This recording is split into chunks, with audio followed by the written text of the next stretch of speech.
Baik, sebelumnya selamat pagi, assalamualaikum warahmatullahi wabarakatuh. Ini saya akan menyampaikan presentasi bahan baku presentasi dari sistem ilmu pertanian terpadu. Di sini saya mengutip dari 3 jurnal. Di sini saya menjadikan sebuah PowerPoint untuk presentasi. Nah, di sini saya mengambil judul pengaruh diet pakan silase jagung, sorghum, pelepas coklat dan millet pada produksi dan peternakan sapi perah. Di sini bagaimana peternakan atau sebuah ternak itu ketika kita memberikan silase jagung, sorghum atau pelepas coklat lainnya itu bagaimana pengaruhnya terhadap produksi dan pencernaan sapi perah. Kemudian menurut Departemen Pertanian Amerika Serikat, kekeringan musim semi dan musim panas 2012 akan diingat sebagai salah satu bencana pertanian terburuk di negara ini. Silase jagung adalah hijauan utama yang digunakan untuk memberi makan ternak perah di Amerika, akan tetapi efek dari kekeringan sangat banyak, termasuk kekurangan stok hijauan dan kenaikan harga hijauan dan biji-bijian.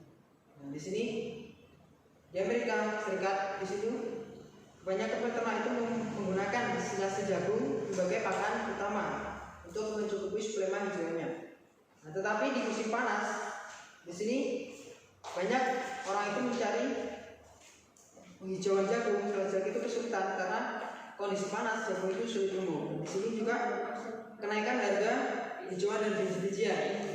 Harga biji-bijian dan hijauan itu relatif naik.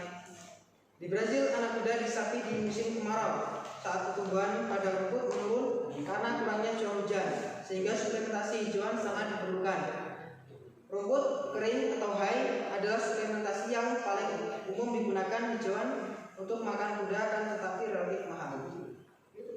Nah, di sini permasalahannya di saat di Brazil itu kebanyakan peternak-peternak kuda itu menyapi anak-anaknya di musim panas. Nah, di sini karena musim panas, maka curah hujan itu menurun, berdampak pada sistem pertaniannya. Sistem pertanian di sana karena hujan jarang ada atau menurun, nah di sini maka tanah akan kering dan hijauan sulit untuk tumbuh. Di sini diperlukanlah rumput hay atau rumput kering sebagai suplementasi hijauan. Akan tetapi ini memiliki masalah, harga rumput hay di sana relatif mahal. Kemudian pembahasannya, karena toleransi kekeringan yang lebih besar, efisiensi penggunaan air dan tingkat transpirasi dan fotosintesis di bawah kondisi kekeringan, sorghum diusulkan sebagai alternatif ulat untuk mengganti silase jagung dalam skenario kekeringan.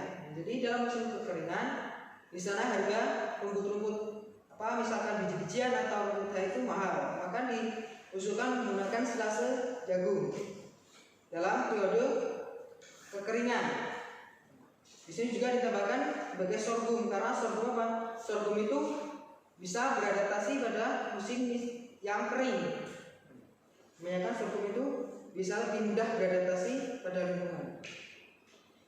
Kemudian memberi makan fibrotik estrogen enzim untuk meningkatkan pencernaan saat serat bisa menjadi strategi nutrisi untuk memaksimalkan efisiensi pakan dan mempertahankan kinerja produksi ketika memberi makan jerami campuran berkualitas rendah.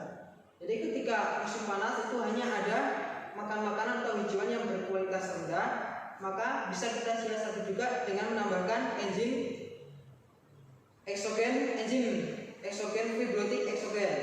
Di sini kita tambahkan pakan-pakan kita yang kurang berkualitas, misalkan hanya rumput-rumput biasa, itu kita bisa menambahkan enzim fibrotik eksogen ini.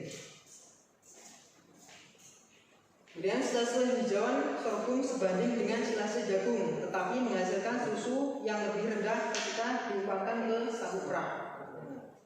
Kandungan silase hijauan sorghum itu sama dengan silase jagung, akan tetapi ketika diaplikasikan pada sapi perah, maka kualitas susu yang dihasilkan itu cukup rendah atau menurun. Nah, disinilah dicoba dengan menggunakan sorghum pelepas coklat. Memiliki pencernaan serat yang lebih besar dan mendukung hasil susu yang mirip dengan silase jagung. Nah, karena tadi yang pertama uji coba dengan menggunakan sorghum atau hijauan sorghum, di sini menurun kualitas susunya. Kemudian di sini digunakan juga sejenis sorghum tapi menggunakan pepas coklat.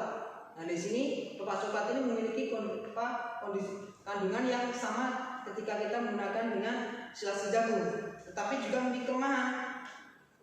Nah, di sini tumbuhan pelepas coklat atau sorghum pelepas coklat ini memiliki masalah pada ada kutu. Nah, di sini ada kutu yang mudah menempel pada tumbuhan pelepas coklat ini tadi. Nah, meskipun langkah-langkah kontrol telah dilakukan, walaupun banyak sekali dikontrol kita rawat tumbuhan itu, tetapi mudah sekali kutu ini menempel pada pelepas tadi. Beberapa produsen telah mencari hijauan-hijauan tahunan musim panas. Banyak sekali telah dilakukan penelitian untuk mencari hijauan-hijauan yang tahan terhadap musim panas, yang tidak rentan terhadap kutu dan daun tebu. Kutu tadi yang dimaksud adalah kutu daun tebu. Salah satu opsi potensial adalah millet mutiara. Di sini yang ditemukan adalah potensi yang kandungannya atau manfaatnya hampir sama dengan silase jagung adalah millet tadi, millet mutiara. Nah, millet toleran kekeringan. Millet ini toleran atau dia tahan terhadap kekeringan. Mentolerir kesuburan tanah, juga bermanfaat bagi tanah yang lebih buruk. Memiliki baik presentasi serangga dan penyakit, tahan terhadap penyakit misalkan kutu dan tebu tadi, dan tidak tunduk pada resik keracunan asam. DM atau dry matter dari millet mutiara lebih besar daripada hijauan sorghum, tetapi membutuhkan banyak panen dibandingkan dengan satu panen untuk hijauan sorghum. Dry matter atau bahan kering dari millet tadi di sini lebih besar daripada sorghum, akan tetapi jumlah yang kita butuhkan itu lebih besar millet karena sorghum sudah tentu besar atau tumbuhannya itu lebih lebat, sedangkan millet ini hanya kecil-kecil, maka dibutuhkan millet yang cukup banyak. Pada respon susu sapi perah untuk silase millet mutiara dilaporkan tidak ada perbedaan dalam kinerja susu sapi ketika silase millet mutiara menggantikan 10% dari bahan kering yang disediakan oleh silase jagung. Tetapi kita hanya menggunakan 10% dari millet tadi untuk menggantikan silase jagung. Ini tidak ada masalah untuk kinerja susu. Jadi kesimpulannya bahwa sapi yang diberikan makan berdasarkan millet memiliki hasil susu yang serupa seperti mereka yang diberi makan jagung berbasis silase. Jadi ketika musim panas, silase jagung itu cukup mahal dan juga jagung itu sulit tumbuh, maka millet ini menjadi solusi karena memiliki berbasis yang sama seperti silase jagung. Kemudian kinerja produksi dapat dipertahankan oleh memberi makan sorghum millet silase sebagai pengganti silase jagung.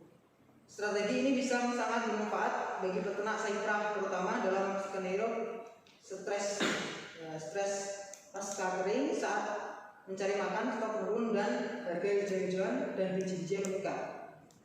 Jadi metode ini dengan menggunakan millet tadi itu lebih mudah atau bisa kita capai ketika harga-harga hijauan dan biji-bijian lain meningkat.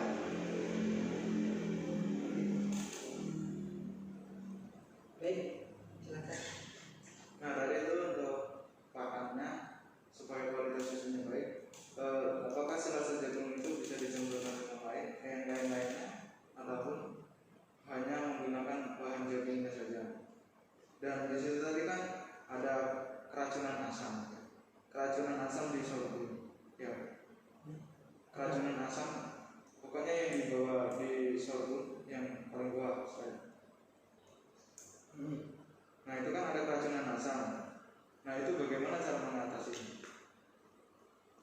Yang pertama tadi silase jagung. Di sini silase jagung itu adalah pertama tadi di Amerika Serikat itu sebagai bahan baku atau bahan pokok hijauan ya. Untuk suplemen hijauan itu di Amerika Serikat sana menggunakan silase jagung ini sebagai penunjang utama. Tetapi di sini permasalahannya di musim kemarau. Nah, di musim kemarau ini yang pertama jagung sulit tumbuh, juga harga jagung silase jagung itu cukup mahal.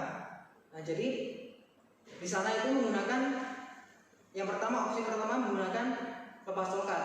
Nah, di sini bagus, lepas coklat itu bagus dengan ketika diaplikasikan ke sapi perah, sapinya bagus, akan tetapi bukan sapinya, maksudnya susunya itu bagus, tetapi ada masalah pada tumbuhannya. Nah, di sini tumbuhan lepas coklat tadi itu mudah terkena serangan kutu daun tebu.